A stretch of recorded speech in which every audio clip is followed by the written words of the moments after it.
നമ്മുടെ ലൈഫിൽ നമ്മൾ ഡ്രീം ചേസ് ചെയ്യണം, മണി, എനിക്ക് ലൈഫ് സെറ്റിൽ ആവണം, നല്ല രീതി ജീവിക്കണമെന്ന് പറയാൻ നേരത്തെ കുറേ പേര് പറയും എന്തിനും എനിക്കത് നല്ല ഒരു ഹാപ്പി ഫാമിലി ചെറിയതായിട്ട് ജീവിച്ചാൽ പോലെ നോർമൽ ലൈഫിൽ ബെറ്റർ.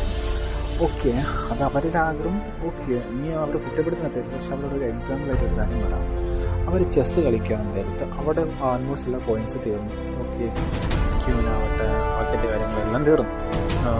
റോക്കില്ല, ഇപ്പം എങ്ങനെ പറയുകയാണ്, എലിഫൻ്റ് ഇല്ല, ഹോഴ്സ് ഇല്ല. ഇവിടെ ഒരു സോൾജർ ഓപ്പോസിറ്റ് ബോർഡിൽ ചെന്ന് എൻഡിങ്ങിലെത്തി. അപ്പോൾ ഇവർക്കൊരു കോയിൻ എടുക്കാം. മീൻസ് ഏതിനോടണം ചോദിച്ചു, അവർ ഏതാ ചോദിച്ചത്? ആൾമോസ്റ്റ് 99% ആൾക്കാർ ചോദിച്ചത് ക്യൂനാണ്. ക്യൂനാവും മോർ പവർ. ക്യൂ എന്ന് പറയും, ചിലവർ മിനിസ്റ്റർ എന്ന് പറയുന്ന കുറേ നിയമമുണ്ട് അതിന്. ഓക്കെ, പക്ഷേ അവിടെ ഏറ്റവും കൂടുതൽ വാല്യൂ പവർ ആർക്കുള്ള അതാണ് അവർ ചൂസ് ചെയ്യുന്നത്. ഇതാണ് നമ്മുടെ ലൈഫിൽ റിസ്ക് എടുക്കുന്നില്ല. കാരണം അവിടെ റിസ്ക് എടുക്കാൻ ഒരു ബെറ്റർ ലൈഫ് കിട്ടും. Think better, you getting better.